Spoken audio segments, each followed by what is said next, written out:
Hey, welcome to the GeoReach Lab.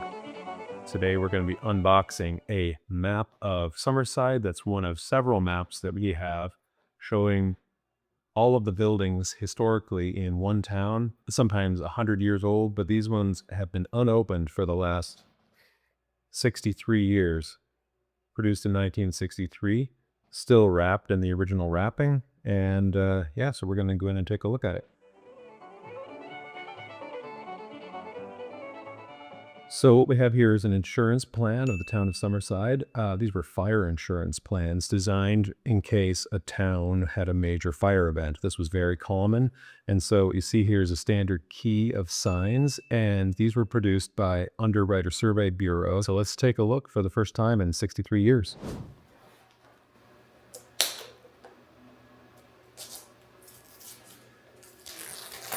So what we're going to see when we open these is the key map. So there's the key to symbols like the legend, but we're actually going to see a key map. So all 23 sheets, each one of them will represent like a certain part of the town of Summerside.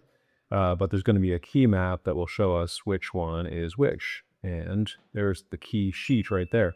And so you can see they're all numbered. And we're going to zoom in. I've got a student here, Fabian, with me, and he's going to look right at this one because he's interested in some buildings along the wharf.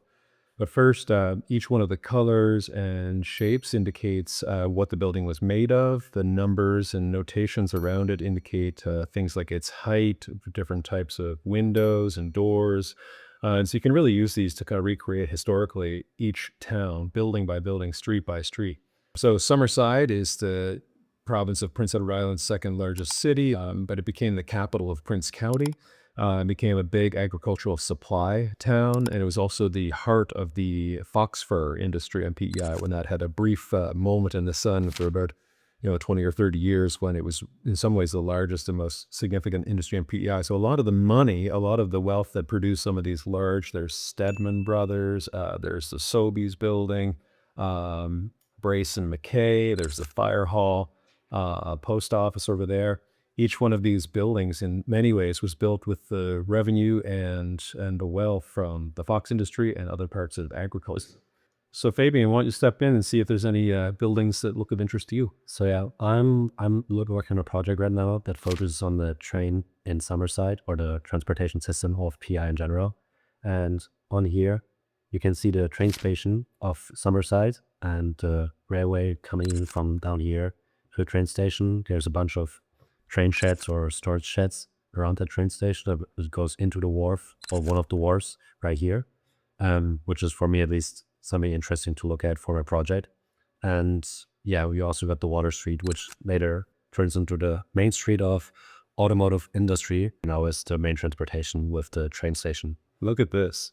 You actually already in 1963 have 1 auto service, 2, 3, 4, 5 garages there. So you're already seeing that transition from train-based transportation to automotive. This was the auto heartland of Summerside. Yeah, the main servicing then heart of PI. Yeah.